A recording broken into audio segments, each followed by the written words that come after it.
দীর্ঘদিন ধরে এই বাম ঘরানা থেকে এসে যারা আজকে এই সমস্ত পদ অলঙ্কৃত করে বসে আছে, আমরা দেখছি এই সমস্ত ব্যক্তিগুলো ভুয়ো পরিচয়ের অধিকারী। যেমন আমরা আমাদের কাছে ওনার সার্টিফিকেট আছে, যেমন ওনার কাছে আমাদের কাছে আমরা প্রশাসনকে অভিযোগ জানিয়েছি এর আগেও, যেমন আমাদের কাছে উনি কোথায় কোথায় বসছেন ডাক্তার বলে পরিচয় দিচ্ছে, সার্টিফিকেটটা কোথায় তার সার্টিফিকেট ইমিডিয়েট জানতে হবে। উনি কি করে কোনো ডাক্তারি রেজিস্ট্রেশন ছাড়া এই সমস্ত জায়গায় প্র্যাকটিসে বসতে পারেন? কিভাবে ফেসবুকে নিজেকে একটা কেন্দ্রীয় সরকারের ক্রিয়া এবং যুব কল্যাণ দপ্তরের কর্মী বলে নিজেকে পরিচয় দিতে পারেন? এই প্রশ্নই বিজেপির সব নিচু স্তরের বা একেবারে কার্যকর্তারা আমরা এটা দাবি করছি।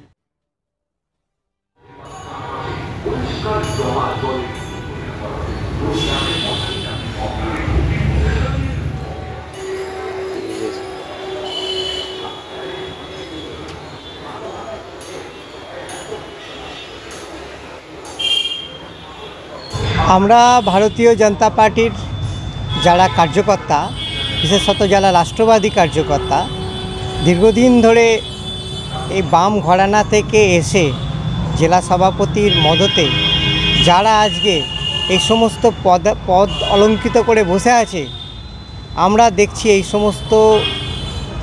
সমস্ত ব্যক্তিগুলো ভুয়ো পরিচয়ের অধিকারী। অনেকেই আছেন, তার মধ্যে শান্তরূপ দে আমরা দীর্ঘদিন ধরে দেখছি তিনি একটি প্যারামেডিক্যাল প্রতিষ্ঠানের সার্টিফিকেটকে দেখিয়ে তিনি নিজেকে পরিচয় করার চেষ্টা করছেন এবং রাজনৈতিক তার উচ্চাকাঙ্ক্ষা চরিতার্থ করার চেষ্টা করছেন যে তিনি একজন ডাক্তার। কিন্তু আমরা খুব ভালো করে খোঁজ খবর নিয়ে জেনেছি এবং আমরা যেহেতু নেতৃত্বকে দীর্ঘদিন ধরে জানিয়ে কোনো সুবিচার পাইনি, তাই বর্তমানে আমরা CMOH-কে আমরা অভিযোগ জানিয়েছি যে এই ব্যক্তি প্যারামেডিক্যাল সার্টিফিকেট দেখিয়ে নিজেকে কি কোনো ডাক্তার বলে পরিচয় দিতে পারেন, কিংবা এর যে সার্টিফিকেটটি এটা কি সত্যিই কোনো আসল সার্টিফিকেট? ইনি কি পশ্চিমবঙ্গ কিংবা সর্বভারতীয় কাউন্সিলে জয়েন্ট পরীক্ষা দিয়ে বসে ডাক্তার হয়েছেন? এর কি কোনো রেজিস্ট্রেশন নাম্বার আছে?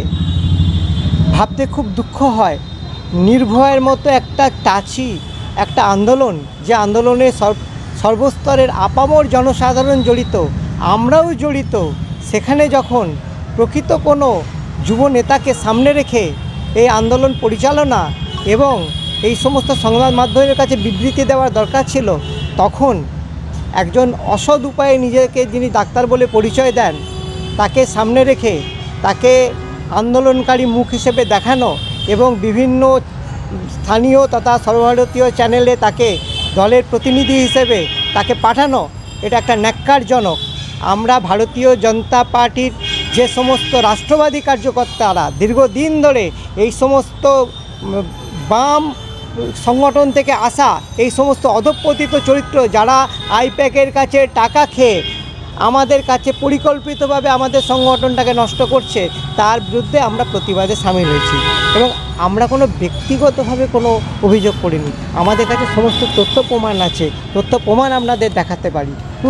যেমন আমরা আমাদের কাছে ওনার সার্টিফিকেট আছে, যেমন ওনার কাছে আমাদের কাছে আমরা প্রশাসনকে অভিযোগ জানিয়েছি এর আগেও, যেমন আমাদের কাছে উনি কোথায় কোথায় বসছেন ডাক্তার বলে পরিচয় দিচ্ছেন। উনি বলছেন আমি কনসালটেন্ট সাইকোলজিস্ট, তাহলে উনি একজন MBBS পাস করেছেন কিংবা MD হয়েছেন, MD সাইকো হয়েছেন, তার সার্টিফিকেটটা কোথায় তার সার্টিফিকেট ইমিডিয়েট জানতে হবে। উনি কি করে কোনো ডাক্তারি রেজিস্ট্রেশন ছাড়া এই সমস্ত জায়গায় প্র্যাকটিসে বসতে পারেন? কিভাবে ফেসবুকে নিজেকে একটা কেন্দ্রীয় সরকারের ক্রিয়া এবং যুব কল্যাণ দপ্তরের কর্মী বলে নিজেকে পরিচয় দিতে পারেন?